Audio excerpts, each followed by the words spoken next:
Au-dessus des puissances, au-dessus des rois, au-dessus de la nature et de la création, au-dessus de tous les plans des hommes sages, bien avant le monde tu existais. Bonsoir, bonsoir, bonjour, shalom à tous ceux qui nous regardent sur leur petit écran, que ce soit au Gabon, à Libreville, dans la ville de Port-Gentil et même au-delà de Libreville, nous vous disons shalom. Alors, nous sommes le mouvement Jeunesse pour Christ, en abrégé JPC. Nous venons ici nous adresser à la jeunesse et à bien toutes les couches d'âge. Nous voulons déjà ce soir, avant de commencer, rappeler le thème ou encore le sujet d'actualité qui fait couler beaucoup d'encre et beaucoup de salive, qui n'est autre que le Covid-19. Et nous tenons à rappeler les mesures de sécurité qui ont été prises. Alors, de là où vous êtes, n'oubliez pas, n'oubliez vraiment pas de toujours laver vos mains avec de l'eau et du savon. Lorsque vous éternuez, n'oubliez surtout pas de plier votre cou et d'éternuer à l'intérieur. Et lorsque vous avez remarqué qu'il y a quelqu'un qui présente certains symptômes, n'oubliez pas de prendre une distance de 1 mètre avec cette personne. Alors c'est comme ça pour rappeler tout simplement les mesures qui ont été prises en ce qui concerne la sécurité. Donc ce soir, je ne suis pas seule, vous pouvez constater que je suis accompagnée de certaines personnes. À ma gauche, vous avez le secrétaire de JPC PK8 qui n'est autre que Eric Dionga. À ma droite, vous avez Caresse et sans oublier notre vice-coordinateur Juste Mabel. Moi je suis votre humble servante je dirais, qui n'est autre que Kélé Sonia. Voilà, le thème qui nous rassemble ce soir est tout simplement l'importance de la foi et de la relation personnelle pour lutter contre le stress, contre la peur. Oui, nous tenons à rappeler cela parce que nous remarquons qu'effectivement le sujet du coronavirus, vraiment même dans l'actualité, nous pouvons le remarquer, vraiment il est à l'origine de beaucoup de débats. Alors nous remarquons qu'effectivement nous sommes dans un stress permanent lorsque nous prenons des véhicules à la maison, lorsque nous nous retrouvons dans des endroits là où il y a effectivement plus de 10 personnes. Voilà, nous nous sentons stressés avec les informations que nous regardons effectivement à la télévision. Voilà, ça crée beaucoup de stress au milieu de nous et nous tenons vraiment à sensibiliser la jeunesse, nous tenons à sensibiliser bon nombre de personnes pour dire que dans ces temps, vraiment là où il y a beaucoup d'agitation, voilà, il faut garder la foi, il faut maîtriser son stress, il faut gérer sa peur, voilà, pour ne pas monopoliser la parole. Voilà, je vais premièrement déjà comme ça passer la parole au vice-coordinateur, donc Juste Mabel, qui va davantage nous entretenir sur le thème. Merci.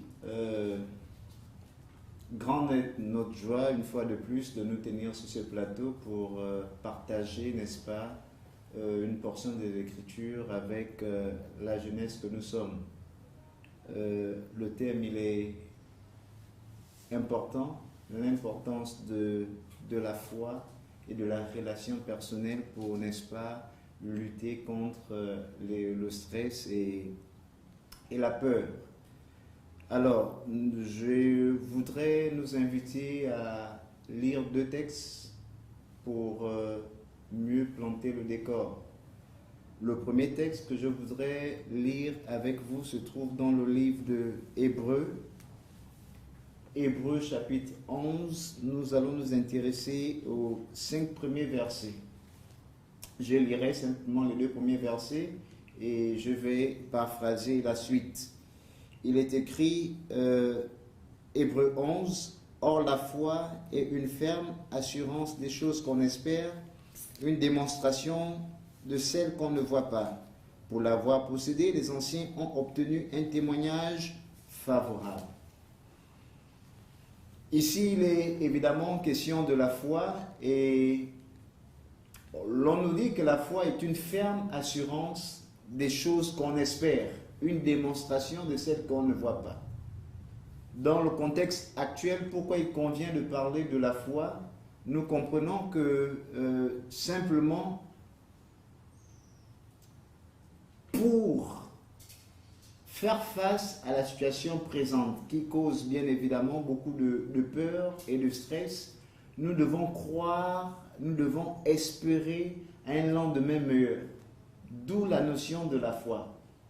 Mais pourquoi aujourd'hui il est question pour nous de nous entretenir sur la foi? Et ça m'amène à mon deuxième texte qui se trouve dans le livre de Proverbes. Les Proverbes, chapitre 4, le verset 23 disent « Garde ton cœur plus que toute autre chose, car de lui te viennent les sources de la vie. » Garde ton cœur plus que toute autre chose, car de lui te viennent les sources de la vie. Par ce texte, je voudrais nous amener à comprendre quelques réalités simples. La première réalité est que dans le langage courant, l'on dit que les yeux sont la porte ou les vitrines du cœur. La Bible nous dit de garder notre cœur plus que toute autre chose, car de lui nous viennent les sources de la vie. Comment garder nos cœurs en paix, comment garder notre cœur en sérénité lorsque nos yeux nous démontrent le contraire?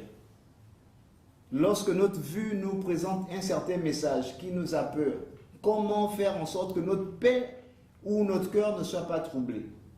Donc, c'est mon point central pour ces quelques minutes. Je voudrais nous inviter à comprendre ce pourquoi il nous est recommandé de garder notre cœur plus que toute autre chose. C'est simplement parce que Dieu, en regardant l'homme, se soucie de son cœur. C'est le cœur de l'homme qui intéresse Dieu. Et le cœur de l'homme doit toujours être porté, doit toujours être retourné vers le Seigneur. Alors, si notre cœur est apeuré, la peur est le contraire, ou la peur n'est pas en adéquation avec la foi. La Bible nous dit, garde ton cœur plus que toute autre chose. Ça voudrait nous ramener à dire, ça voudrait nous amener à dire que notre cœur ne doit pas être influencé ou ne doit pas être subi l'influence de tout ce que nous pouvons voir. C'est pourquoi il nous est dit, garde notre cœur, garde ton cœur plus que toute autre chose, car de lui te viendra les sources de la vie. Aujourd'hui, de par ce qu'on entend, et ça crée beaucoup de stress en nous. Notre cœur est agité par-ci et là. Mais le Seigneur voudrait que l'on garde nos cœurs en lui, en ayant foi à sa parole qu'il met à notre disposition, afin que ces fléaux, afin que tout ce que nous sommes en train de citer ne puisse pas avoir droit de citer sur nous. Donc, voici de manière succincte l'encouragement que je voudrais porter à la connaissance ou à porter à tout le monde. Donc, je crois que je vais d'abord m'arrêter par là et laisser les autres occasions également d'intervenir.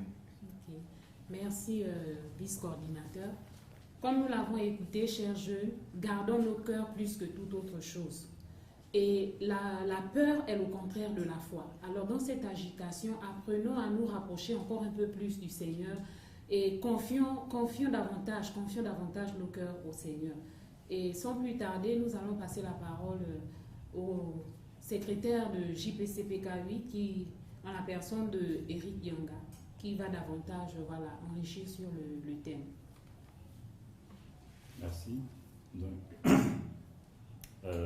bonsoir à tous. Il faut avouer que son thème a tout son sens, parce qu'aujourd'hui, il n'y a qu'à regarder l'actualité. Lorsqu'on met les chaînes étrangères, les chaînes locales, toutes les informations, c'est sur le coronavirus. Et les gens sont effectivement apeurés, comme disait mon frère Juste. Et on peut lire la panique qu'il y a actuellement dans le monde entier. C'est un virus qui a traversé tous les continents, désormais. Et aujourd'hui, avec les mesures de confinement pouvez bien imaginer toute une famille à la maison, dans un petit périmètre. C'est assez difficile à vivre. Quel peut être le remède? Comment faire pour lutter contre ce stress permanent, cette peur qui peut même causer d'autres conséquences à notre état de santé, plus même que le coronavirus, qui peut nous entraîner à d'autres choses. Alors moi je voulais, à la suite donc de ce que Juste disait tout à l'heure, qu'on lise dans Jean 14, verset 27, la Bible dit ceci: je vous laisse ma paix, je vous donne ma paix, je ne vous donne pas comme le monde donne. Que votre cœur ne se trouble point et ne s'alarme point. Donc, nous sommes là avec Jésus qui parle à ses disciples. Les disciples sont tristes parce qu'il est en train d'annoncer qu'il va s'en aller. Il dit: j'irai vous préparer une place. Et puis, les disciples, ayant passé du temps avec lui, disent: mais c'est pas possible, on va rester seul, on était habitués, tu nous as enseigné, comment ça tu vas partir? Et là, il va leur dire qu'il est avantageux pour vous que je m'en aille, pour que le consolateur arrive. Et au verset 27, il dira que en partant, je vous laisse ma paix. Et je voudrais marquer un stop là-dessus pour dire qu'aujourd'hui, le remède pour combattre contre le stress et la peur face au coronavirus, c'est de recevoir la paix du Seigneur. La paix du Seigneur ne se reçoit qu'en ayant foi en Christ et en ayant une relation personnelle. Tout le monde ne peut pas avoir la paix du Seigneur de facto. Il faut reconnaître d'abord que Jésus est venu pour le bien de l'humanité. Il faut reconnaître que Jésus est celui qui peut combler ce vide qui est en l'homme. Et donc on a besoin de cette paix. Et cette paix, Jésus l'a dit, le monde ne peut pas la donner. Le monde ne peut pas donner cette paix. D'où l'importance pour nous, dans ces temps de crise du coronavirus, ces crises sanitaires qui secouent le monde, de se rapprocher un peu plus du Seigneur, comme mon frère juste l'a dit, d'être un peu plus proche que d'ordinaire. Et là, assurément, on va avoir la consolation dont le Seigneur nous a parlé, parce qu'il a dit qu'il enverra son esprit. Et le Saint-Esprit viendra pour tout cela, pour nous consoler, pour nous conduire dans toute la vérité. Quelle est la vérité par rapport à ce qui se passe en ce moment? Dieu connaît toutes choses, il peut nous révéler quelle est l'attitude qu'on doit avoir face à cette crise qui secoue le monde. Donc, je vais certainement ajouter d'autres choses au cours de l'émission. Je préfère m'arrêter par là pour dire que c'est important de chercher la paix du Seigneur qui est disponible en Christ. Et ça, on ne peut l'obtenir qu'en ayant foi en Jésus. Merci, secrétaire général de JPCPK 8. Oui, jeunes gens, la paix de Dieu surpasse toute intelligence. La paix de Dieu surpasse toute chose. Et nous venons de l'écouter. Je vous laisse ma paix. Je vous laisse ma paix. Même en temps de crise, la paix de Dieu est toujours là. Cette paix dont nous ne pouvons même pas, cette paix qui n'a pas de prix. Et cette paix est directement reliée à notre foi en fait. Elle est directement reliée à notre foi. Donc pour exercer cette foi, mettons notre confiance au Seigneur, ayons cette paix, rapprochons-nous du Seigneur. C'est en cela que nous allons pouvoir expérimenter cette paix intérieure et vivre notre foi.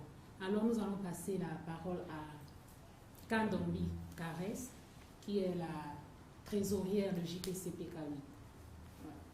Alors, shalom à tous qui nous regardez. Je voudrais davantage nous encourager ce soir en introduisant avec un texte celui de Romains chapitre 10 verset 17, où il est clairement dit que la foi vient de ce que l'on entend et ce que l'on entend vient de la parole de Dieu. Je voudrais dire ce soir que si nous sommes dans un état de peur ou de stress, cela vient de ce que l'on entend. Et nous savons tous la situation qui frappe le monde actuellement. Nous parlons de Covid-19, de coronavirus, qui fait tant de ravages dans le monde entier. Et beaucoup d'entre nous, nous sommes sur les réseaux sociaux. Beaucoup d'entre nous, nous avons des télévisions dans nos maisons. Nous avons des télévisions, mais ces télévisions nous renvoient un message qui ne concourt pas forcément à ce que nous puissions vivre dans un état de certitude et de quiétude. Voilà pourquoi, en ces temps, nous devons revenir à la parole. Nous devons faire confiance en ce que Dieu dit. La Bible dit, la foi vient de ce que l'on entend, et ce que l'on entend vient de la parole de Dieu. Mais que nous dit la parole de Dieu? Ce que la parole de Dieu nous dit est contraire à ce que nous entendons dans le monde. Et la parole de Dieu nous dit quoi? Je voudrais juste prendre un texte ce soir qui nous permettra de comprendre en fait que nous avons davantage besoin de nous accorder à ce que dit la parole pour ne pas vivre dans la peur. Et nous voulons lire ce soir dans le livre de Philippiens, chapitre 4, verset 7.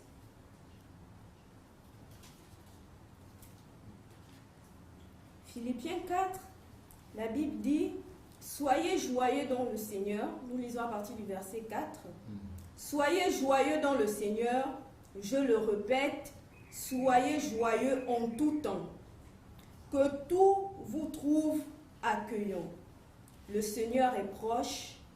Que rien ne vous tienne préoccupé. Exposez plutôt vos demandes à Dieu à tout moment dans la prière et joignez l'action de grâce à la supplication.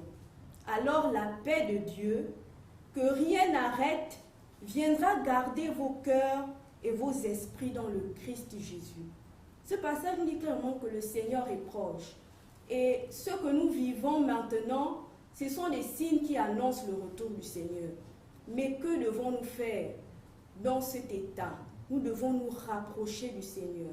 D'où l'aspect de la relation. Lorsque nous entendons la parole de Dieu, nous croyons en ce que la Bible dit, que le Seigneur revient, que ces signes annoncent la fin de temps. Nous nous rapprochons du Seigneur et nous exposons. Certainement, quand l'annonce a été faite, il y a eu le stress, il y a eu la panique. Nous ne devons pas demeurer dans cet état. Nous devons être de ceux qui vont auprès du Seigneur et qui disent au Seigneur, rassure mon cœur, parce que la Bible dit, rien n'arrête, rien, la paix de Dieu, que rien n'arrête, rien ne peut arrêter la paix de Dieu. Même pas un virus, même pas une maladie, même pas une circonstance. Rien ne peut l'arrêter tant que tu te confies au Seigneur. Rien ne pourra arrêter, elle gardera nos cœurs en Christ Jésus. Alors que le monde est tourné à garder leur cœur, à orienter leur cœur vers la maladie, vers le nombre de décès qui ne fait que s'accroître. Mais nous voulons garder nos cœurs où? Dans le Christ, dans le Seigneur. Pourquoi? Parce que comme l'a si bien dit mon frère Eric, le Seigneur nous accorde sa paix en abondance, non pas comme le monde nous le donne. Amen. Amen. Alors, bien aimés, nous venons de l'écouter avec la sœur Caresse. Soyons toujours joyeux et recherchons davantage la paix du Seigneur. Et avant de conclure ces moments, nous allons poser la question à nos différents invités si ils ont vraiment quelque chose à rajouter avant que nous ne puissions conclure ces moments. Nous sommes à la fin de notre émission et voilà, nous voulons vraiment alors là garder le message, cette thématique qui n'est autre que l'importance de la foi et de la relation personnelle en ces temps de crise. Et je crois qu'avec nos différents invités, la thématique a été plus ou moins, des propos vraiment importants sont sortis de manière à ce que chacun puisse se retrouver, vraiment que chacun puisse se retrouver.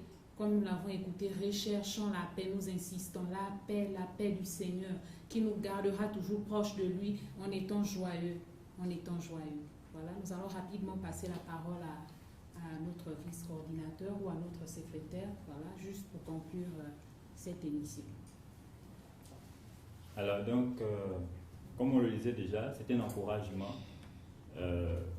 pour garder davantage le corps de Christ en éveil face au retour de Christ qui peut intervenir à n'importe quel moment.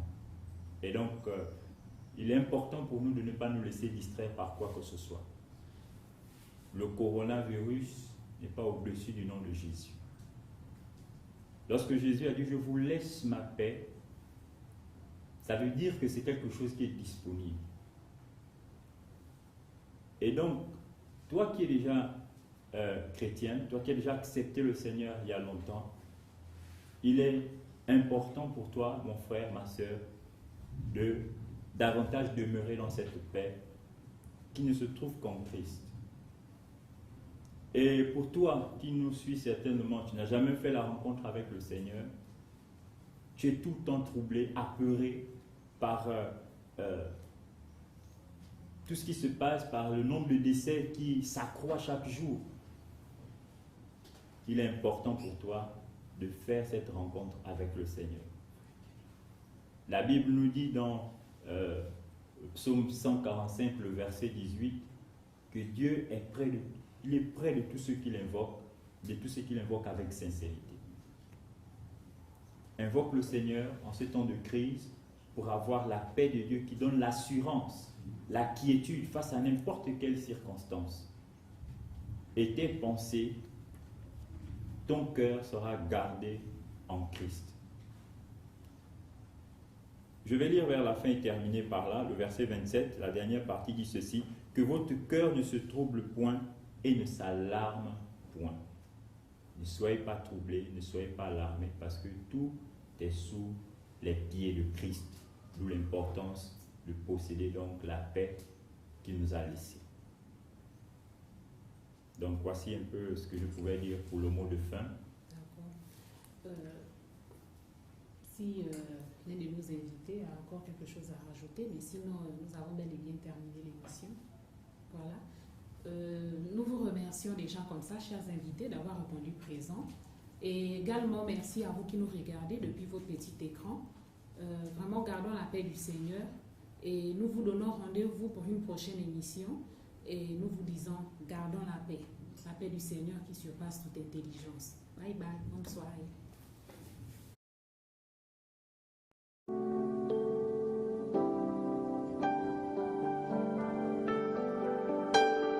Au-dessus des puissances, au-dessus des rois, au-dessus de la nature et de la création, au-dessus de tous les plans des hommes saints.